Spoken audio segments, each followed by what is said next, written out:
School में अभी से तैयारी शुरू कर दी गई है। स्कूल परिसर की साफ सफाई से लेकर सरकारी गाइडलाइन माना जा रहा है। इसके साथ ही सभी क्लासरूम को साफ कर दिया गया है और सैनिटाइज भी कर दिया गया है।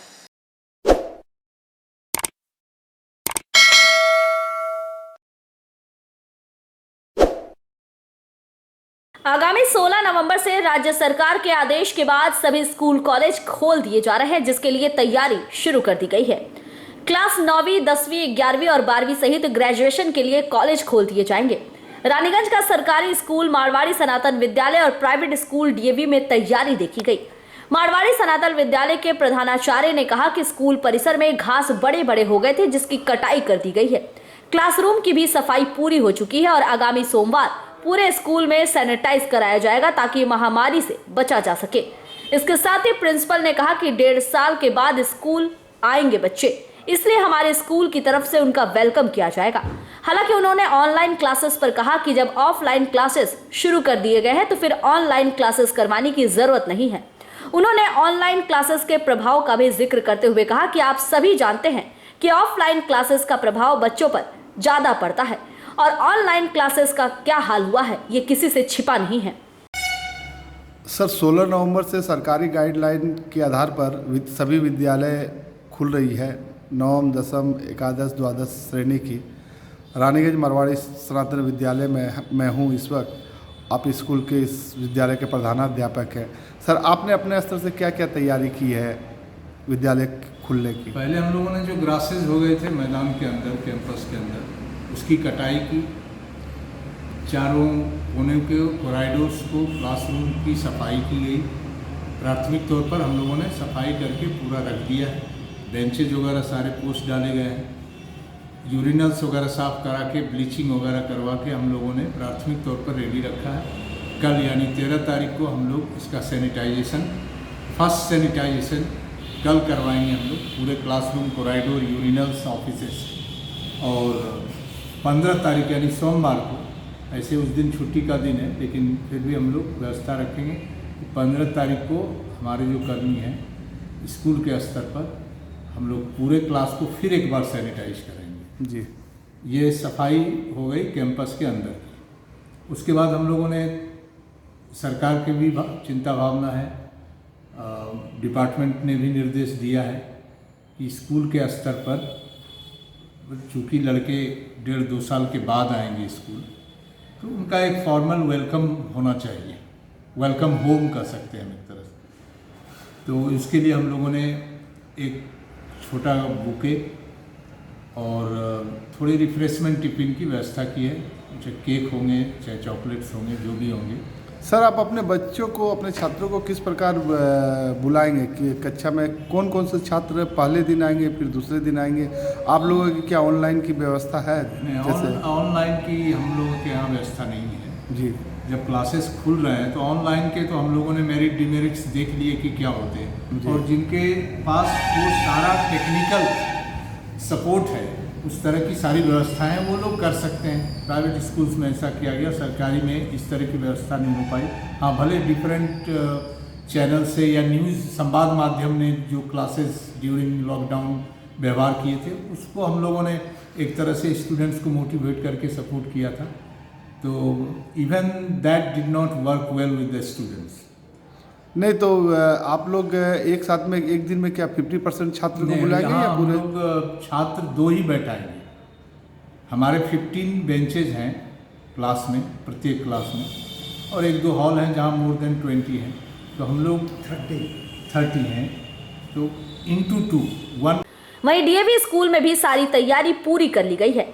क्लासरूम सैनिटाइज करने के साथ ही सोशल डिस्टेंस मेंटेन करने के अलावा सभी गाइडलाइन यहां फॉलो किए जाएंगे। स्कूल प्रबंधन की तरफ से यह भी कहा गया कि हम लोग सिर्फ अभिभावक से निवेदन कर सकते हैं कि वे लोग बिना डरे अपने बच्चों को स्कूल भेजें ताकि उनकी पढ़ाई सही ढंग से चल सके। हम लोग किसी को भी बलपूर्वक स्कूल आने का आदेश नहीं दे रहे हैं। डीएवी की तरफ से ऑफलाइन क्लासेस के साथ ही ऑनलाइन क्लासेस की भी व्यवस्था की गई है ताकि जो बच्चे स्कूल ना आना चाहे वे घर बैठकर अपनी पढ़ाई पूरी कर सकेंगे। आपको बता दें कि पूरे देश भर में लोग कोरोना महामारी से जूझ रहे हैं। राज्य में लगभग 2 साल के बाद स्कूल खोले जाएंगे, इसलिए स्कूल प्रबंधन काफी एहतियात बरत रहा है। लोगों के पास जो है जो सैनिटाइजर टनल है, ये टनल द्वारा सब बच्चे लोगों को अंदर बुलाया जाएगा। ऐसे टनल है, एक ये गेट पर एक, उस गेट पर दो, और वो जो मेन गेट है उधर एक है, तीन। तो हर एक विद्यार्थी को ये टनल के भीतर से जाना पड़ेगा। अच्छा, ठीक है। एक एक क्लासरूम को हम स्प्रे द्वारा पूरा का पूरा स्कूल हम सैनिटाइज कर रहे हैं जी।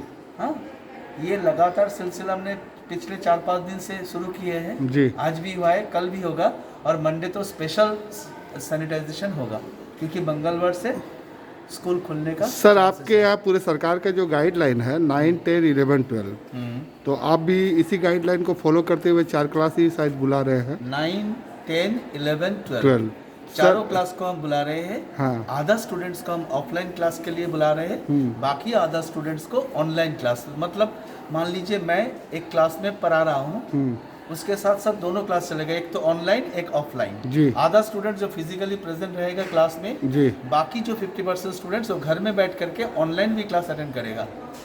सर, 50% स्टूडेंट में आप कितने बच्चों को बुला मान रहे हैं लीजिए अपने एक क्लास में 40 बच्चे हैं जी। तो 40 में से हम लोग 20 को बुलाएंगे जी, और 20 को घर में रहेंगे वो लोग। वो ऑनलाइन करेंगे, वो फिर उसको ऑनलाइन सेकंड करेंगे डे आप और उसको बाकी बुलाइएगा। जो 20 बच्चे हैं वो ऑफलाइन क्लास अटेंड करेंगे।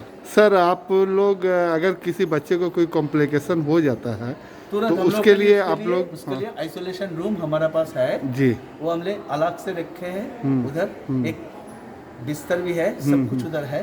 तुरंत हम यहाँ नजदीक जो हॉस्पिटल जो है आई हॉस्पिटल के साथ जी। हम लोग का एग्रीमेंट हो चुका है जी। अगर ऐसे परिस्थिति में हम लोग तुरंत स्टूडेंट्स को पास उधर ले जा सकते हैं, नहीं तो कम से कम डॉक्टर लोगों को बुला करके यहाँ इलाज करा सकते जी। आपके यहाँ क्या नर्स उर्स की भी व्यवस्था आपने किया है क्या? हैं। नर्सिंग का जी, नर्स का, जैसे बहुत सारे कलकत्ता में देखा जा रहा है कि वो आपने आइसोलेशन रूम का तो व्यवस्था किया ही है और एक्स्ट्रा 1-2 नर्स का भी उन लोगों ने व्यवस्था किया है कि अगर कुछ समस्या हो तो। ये जो है हमारा जो डीवी स्कूल और इन नज़दीक जो आई हॉस्पिटल दोनों ही लाइंस का है जी। तो हम लोग का एक मुंह है, मेमोरेंडम ऑफ अंडरस्टैंडिंग है, उसके हिसाब से जब भी कोई ऐसे हालत, अगर मान लीजिए कोई बच्चा अगर बीमार पड़ जाए तो तुरंत हम डॉक्टर लोगों को और हॉस्पिटल नर्स लोगों को तुरंत बुला लेंगे। और ये देखिए जो हॉस्पिटल है नेक्स्ट बिल्डिंग पर है, स्कूल का पास जो नेक्स्ट बिल्डिंग है वही है आई हॉस्पिटल। सर, आप लोग अपने स्टूडेंट को सूचित किस प्रकार कीजिएगा कि आज आप लोगों को आना है, आप लोगों को आना है? नहीं, हमने तो कैसे करिएगा? बहुत पहले से हम लोग बता दिए हैं बच्चे लोगों को। मान लीजिए जैसे कि एक दिन ऑड नंबर, जितने ऑड नंबर है ऑड नंबर, आधा स्टूडेंट्स ऑड नंबर एक दिन आएंगे, नेक्स्ट दिन इवन नंबर बच्चे लोग आएंगे, ऐसे करके ऑड और इवन नंबर के कॉम्बिनेशन से बच्चे लोग हम बुलाएंगे। तो सर, अप्रोक्सीमेट 9, 10, 11, 12 में कितने छात्र आपके उपस्थित रहेंगे?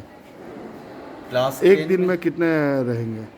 एक सेक्शन में एक सेक्शन में हम लोग का एवरेज जो अटेंडेंस है 50+ अटेंडेंस है, उनमें से हम 25 बच्चों 50% स्टूडेंट्स को बुलाएंगे, मतलब 25 से ज़्यादा नहीं। और एक क्लासरूम में हम बिठाएंगे। सर, आपके सेक्शन भी तो कई होंगे? हाँ, एक सेक्शन का जो है 12 स्टूडेंट्स को हम एक क्लासरूम में बिठाएंगे। जी। क्योंकि हमारे पास 24 बेंचेस है एक क्लासरूम में, हम 24 को नहीं इस्तेमाल करेंगे। एक बेंच पर एक बच्चा और नेक्स्ट बेंच को खाली रहेगा। अच्छा, एक बेंच पर आप एक ही बच्चे को बच्चा बैठाएंगे? रहेगा। हाँ जी। हम आपको रूम दिखा सकते हैं। हाँ, इधर ठीक, जितने सारे रूम्स हैं ठीक। आप आइए। देख रहे हैं कि 16 तारीख से 16 नवंबर से विद्यालय खुल रही है। रानीगंज डीएवी स्कूल में मैं इस वक्त आपके साथ हूँ। देख रहा हूँ कि लगभग जो सरकारी जो गाइडलाइन है उसका आप लोगों ने पूरी तरह से फॉलो किया है। तो बच्चों को किस प्रकार आप लोग इस कक्षे में बुलाएंगे सर? इसकी क्या प्रारूप है आप लोग? सबसे पहले तो हम पेरेंट्स लोगों के पास गुजारिश करेंगे कि उन लोग बिना डरे बच्चे लोगों को भेजें। हम किसी को मजबूर नहीं करेंगे, जिस स्कूल आना ही है। हम सिर्फ ये बोलेंगे आप बिना डर के इधर स्कूल में भेजिए बच्चे लोगों को।